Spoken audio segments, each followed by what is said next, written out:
Hello बच्चों, आज हम कर रहे हैं 6.2 लाइंस एंड एंगल्स। तो फर्स्ट क्वेश्चन है, हमें निकालना है value of X and Y and prove करना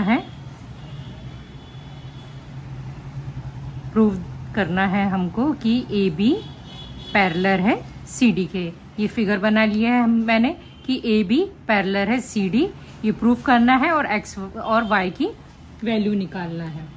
तो क्या हो जाएगा, x प्लस 50 इक्वल क्या हो जाएगा 180। x प्लस 50 डिग्री इक्वल क्या हो जाएगा 180 डिग्री। क्यों? क्योंकि ये दोनों क्या है, लीनियर पेयर है। Linear pair is equal to 180 degree. ये दोनों लीनियर पेयर है x और 50, तो इन दोनों का प्लस कितना होता है लीनियर पेयर का, 180 डिग्री होता है। तो x इक्वल क्या हो जाएगा 180 डिग्री माइनस 50 डिग्री। तो 180 में से 50 माइनस करेंगे तो कितना आएगा 130 डिग्री। तो x की वैल्यू क्या आ गई आपकी 130 डिग्री आ गई। अब y इक्वल क्या हो जाएगा, y इक्वल भी क्या हो जाएगा 130 डिग्री, क्योंकि क्या है ये वर्टिकली x y, ये क्या हो जाएगा 130 हो जाएगा। क्यों? क्योंकि ये y और 130 ये वर्टिकली अपोजिट एंगल है, तो ये क्या हो जाएगा 130 हो जाएगा। वर्टिकली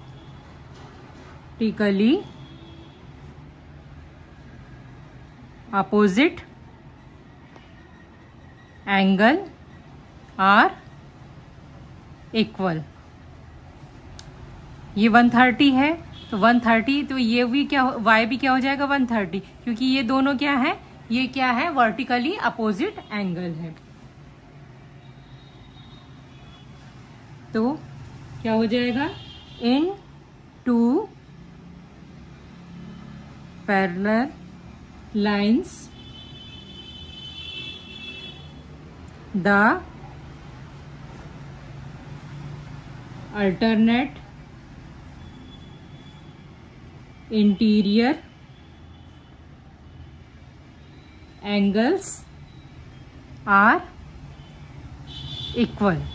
तो ये देखिए x भी 130 आया और y भी 130, तो x और y क्या है, ये दोनों क्या है, ये x और y ये क्या है, ये दोनों की वैल्यू कितनी आई 130 आई। ये दोनों क्या है वर्टिकली अपोजिट एंगल है। तो ये प्रूफ हो जाता है कि लीनियर कि ये दो ए बी और सी डी क्या है पैरेलल लाइन है। तो पैरेलल लाइंस तभी होता है जब अल्टरनेट इंटीरियर एंगल्स क्या होते हैं इक्वल। तो इसकी एक्स और वाई क्या है अल्टरनेट इंटीरियर एंगल है, तो ए बी पैरेलल हो जाएगा सी डी का।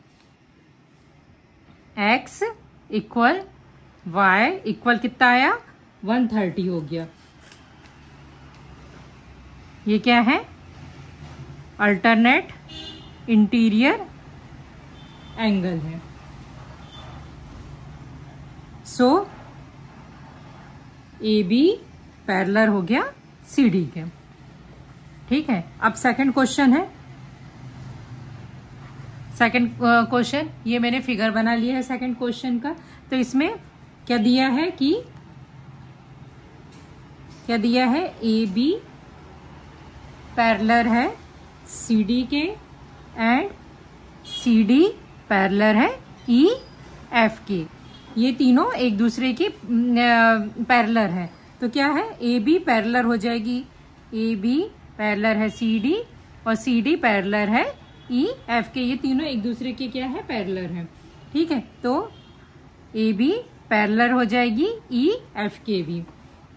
तो ए बी सी डी के पैरेलल है और सी डी ई एफ के पैरेलल है, तो ए बी जो है ई एफ के भी पैरेलल हो जाएगा। ये तो क्या हो जाएगा, ए बी जब ई एफ के पैरेलल हो जाएगा तो एक्स इक्वल क्या हो जाएगा जेड हो जाएगा। x इक्वल क्या हो जाएगा z के। ये क्या है अल्टरनेट इंटीरियर एंगल है, अल्टरनेट इंटीरियर एंगल क्या होते हैं, अल्टरनेट इंटीरियर एंगल है, और अल्टरनेट इंटीरियर एंगल क्या होते हैं, इक्वल होते हैं। अब क्या है, y और z का रेशियो कितना दिया है, 3:7। तो y इक्वल क्या ले जाएंगे 3p और z इक्वल क्या ले लेंगे 7p। यहाँ पर हम जनरली x लेते, पर x y की वैल्यू x y z की पहले से इसमें दिया, इसीलिए हम p ले रहे हैं। y इक्वल 3p और z इक्वल 7p। आप कोई भी अल्फाबेटिकली नंबर ले सकते हैं, ठीक है। तो क्या दिया है, x equal z equal x और z की वैल्यू क्या है, ये सेम, क्योंकि अल्टरनेट इंटीरियर, ये x और z क्या हो गए, अल्टरनेट इंटीरियर हो गए। तो x इक्वल z इक्वल भी क्या हो जाएगा 7p हो जाएगा, अल्टरनेट इंटीरियर एंगल है, ठीक है। तो x plus y equal 180 degree. क्यों, क्योंकि ये क्या है, को इंटीरियर एंगल। ये x और y क्या है, को इंटीरियर एंगल है, इनका सम कितना होता है 180 डिग्री। तो x की वैल्यू क्या हो गई हमारी, x की वैल्यू क्या हो गई 7p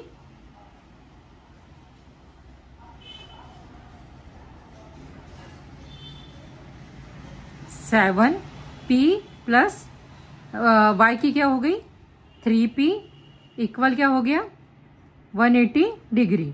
तो क्या हो गया 10p इक्वल 180 डिग्री। तो p इक्वल क्या हो जाएगा 180/10। ये 0 से ये 0 कट गया, p की वैल्यू इक्वल क्या आ गई 18 डिग्री आ गई, ठीक है। तो p की वैल्यू 18 आ गई, तो x किसके इक्वल है, z के इक्वल क्या है 7p इक्वल क्या हो जाएगा 7p की वैल्यू पुट कर दो, p 7 × 18, 7 में 18 का मल्टीप्लाई करेंगे तो कितना आएगा 126 डिग्री आ जाएगा, ठीक है। और y इक्वल क्या हो जाएगा 3, y इक्वल क्या है 3p इक्वल 3 × 18 डिग्री। तो कितना आ जाएगा 54 डिग्री।